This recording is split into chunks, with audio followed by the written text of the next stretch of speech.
Bonjour mes amis français, je suis la Russe de Pakia et vous êtes sur ma chaîne. Aujourd'hui, la vidéo qui s'appelle Qu'est-ce que mettons chez les Français? Juste une petite remarque que tout ce que je vous raconte maintenant, ce n'est plus quelque chose de bizarre pour moi parce que je suis bien intégrée, bien adaptée à la vie en France, donc c'est tout à fait normal pour moi.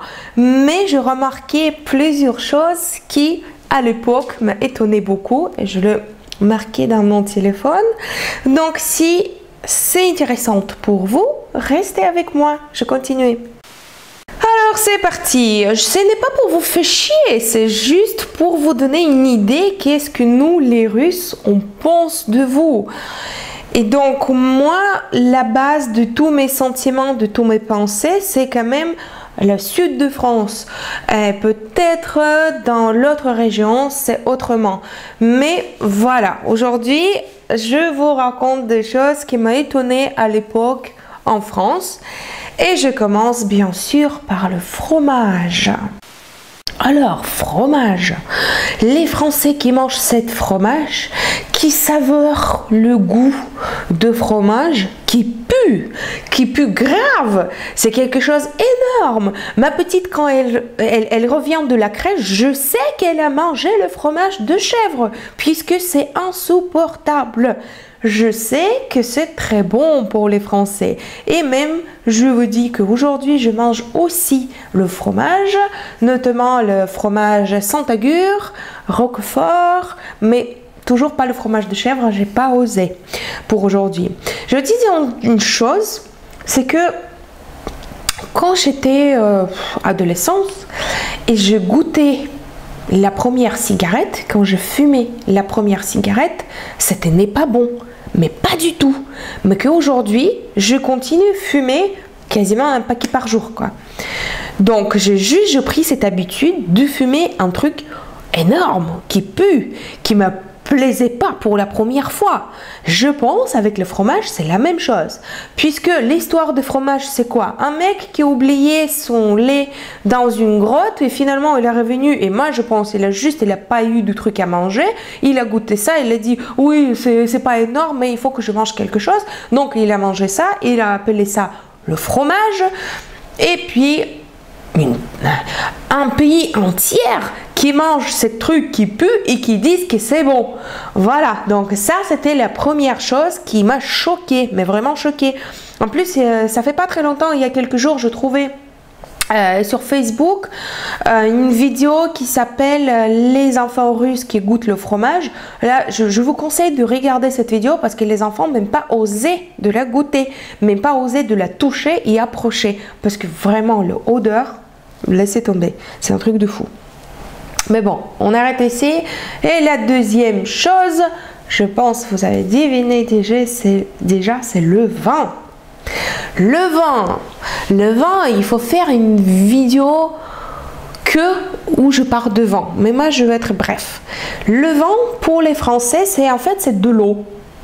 Le vin, c'est à midi, on boit rosé. Le soir, on boit le rouge. Les Français disent c'est pour accompagner les plats. Parce que le plat, apparemment, il n'est pas vraiment bon quand il n'y a pas du vin. Et comme disait le grand-père de mon époux, il a dit le fromage sans le vin, c'est désagréable. Mais ce n'est pas tout.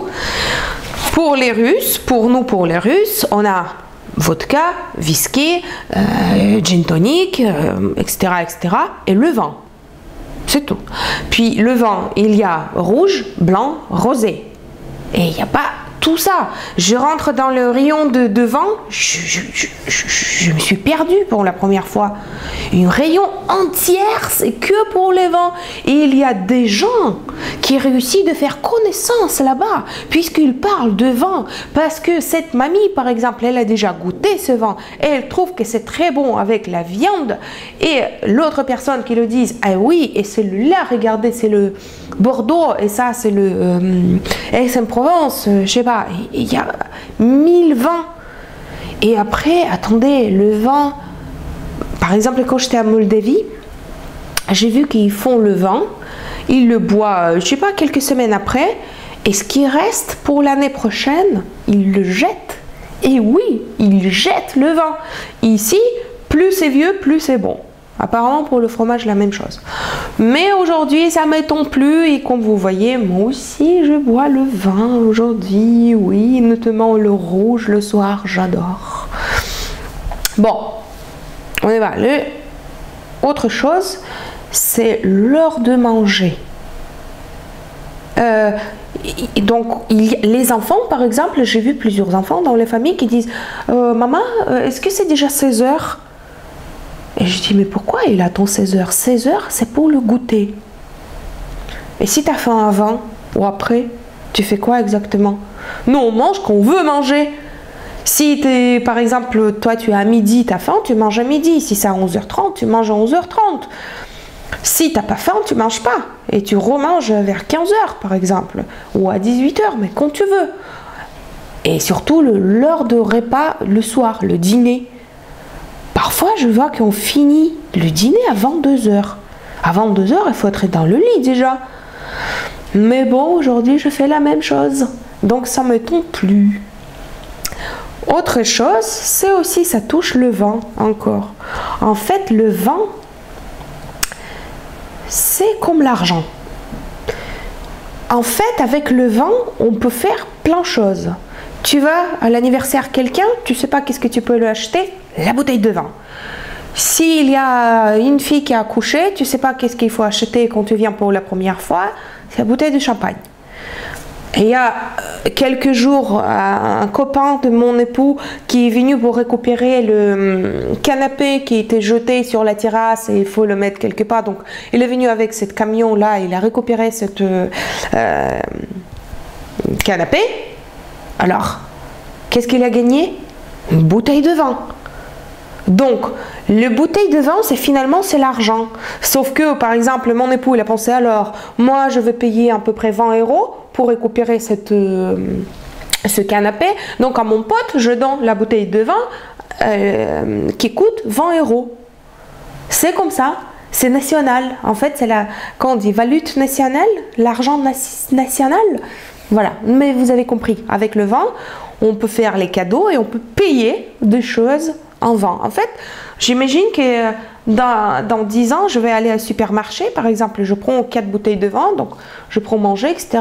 Et la caissière, elle me dit, alors, une bouteille de vin, s'il vous plaît. Et je vais payer une bouteille de vin.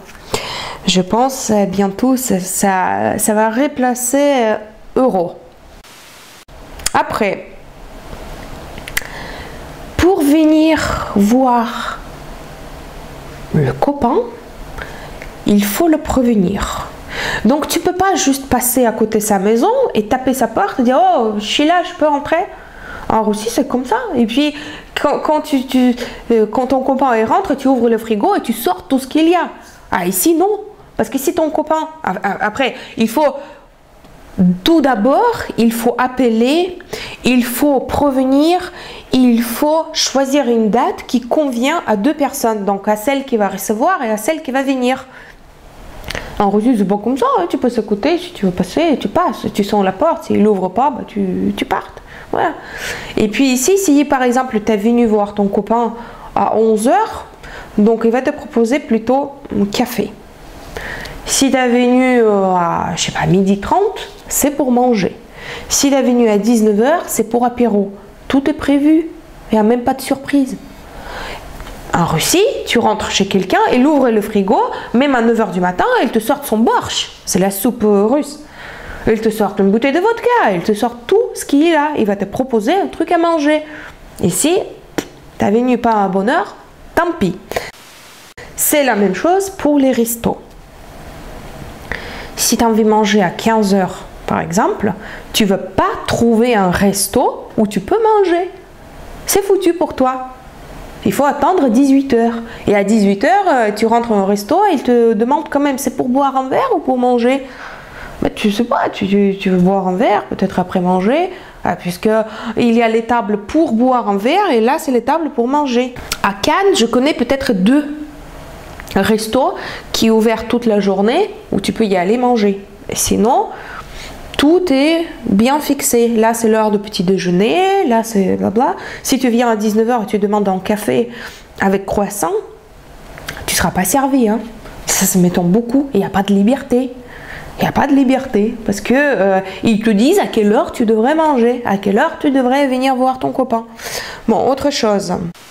Les grèves. Depuis que je suis en France, j'ai tellement pris l'habitude pour les grèves attendez, parce que je sais que tout le monde qui crie derrière le moniteur, derrière son ordinateur, que mais oui, mais c'est le pays de liberté, si on n'est pas d'accord avec quelque chose, on va faire le grève. Mais ça change pas grand chose. Et ben, je veux dire, en tout cas, ça change rien du tout. Je me souviens 1000 grèves déjà en France, mais comme c'était, ça continue à être comme ça. Peut-être tout petite chose s'était changé, mais même ça, je ne me souviens pas. Les grèves, c'est le truc qui, apparemment, un bébé qui naît en France, il est déjà prêt pour aller faire le grève contre les couches qui n'est pas bon ou quelque chose. Moi, j'essayais un jour de faire la grève à la maison. Je ne veux pas vous dire comment c'est fini. Donc, les grèves, c'est dans le sang de Français. Je pense qu'il y a un groupe sanguin. Grève trop grave, groupe sanguin 2, grève blabla. Bon, c'est mon truc, n'écoutez pas ce que je dis, mais je pense qu'il y a trop de grèves déjà, trop. Il faut faire autrement. Si ça marche pas, il faut choisir autre chose parce que moi, je regarde la France depuis 2009 et les grèves, ça change pas grand chose. Voilà, mais c'est mon avis. Je vous demande pardon si il n'est pas pareil que le vôtre. Alors. Il y a deux choses. Donc la première, c'est j'ai déjà parlé de resto, qu'on mange au resto que à l'heure prévue, mais les magasins. Je me souviens, j'ai habité à Mougins quand je sais, j'ai presque tombé la caméra. Quand je suis déménagée en France, le premier temps, on a habité avec Julien à Mougins. Et à un moment, avant 2 h, je dis on n'a pas de clope, je vais aller chercher. Lui, il m'a regardé, hein? Comme ça. Quelle clope? Avant 2 h, tout est fermé. C'est pas de suite que j'ai compris que si t'as pas réussi d'y aller au tabac avant 19 h, c'est foutu pour toi. C'est fini fumé quoi, parce que voilà, il faut aller quelque part en centre-ville, à côté de boîte de nuit, etc. Peut-être il y a un tabac ouvert. Voilà, mais sinon, tous les tabacs fermés à 19 h. Dimanche, c'est rare supermarché qui est ouvert, hein, parce que voilà, en Russie, j'ai pris cette habitude que 24 heures par 24 et tu fais ce que tu veux faire. Voilà. Et ici, le pays de liberté, en fait. Voilà, jusqu'à 19 h, si tu n'as pas réussi d'acheter ce que tu devrais acheter, c'est foutu pour moi. Et la dernière chose, et j'arrête cette vidéo, c'est les bisous.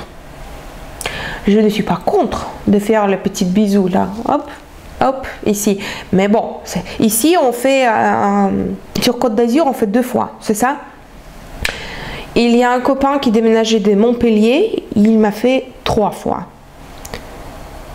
On est allé à Cognac, vers Bordeaux, 4 fois! 4 fois! Mais attendez, je prends la calculatrice. Par exemple, vous travaillez dans un bureau, plus vos copains, plus la famille, plus blablabla, à peu près vous croisez 11 personnes par jour. Ok? Vous faites les bisous du 1 seconde de chaque côté. D'accord? On ne va pas compter maintenant les autres qui habitent vers Cognac qui fait 4 fois. Donc, 2 secondes, ok? Mais cette 11 personnes, vous le saluez pour dire bonjour, mais une moment, vous devrez partir, ou eux devraient partir, donc ça se répète pour dire au revoir, encore, bisous 2 fois, donc en 2. En moyen, 44 secondes par jour, c'est pour les bisous.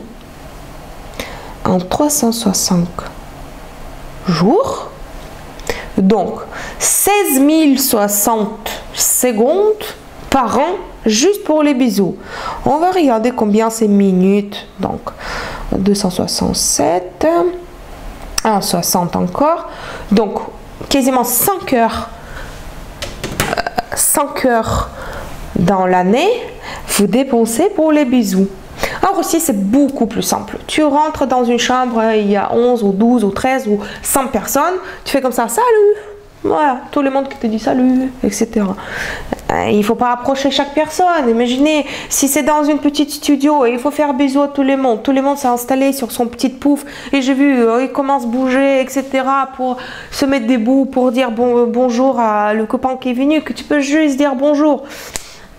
Voilà, ici j'ai fini. Je veux pas que vous pensiez que je n'étais pas d'accord avec ça ou que je suis méchante, que je raconte n'importe quoi, etc. C'est juste, je vous dis que ça m'a étonnée pour la première année que je vivais en France.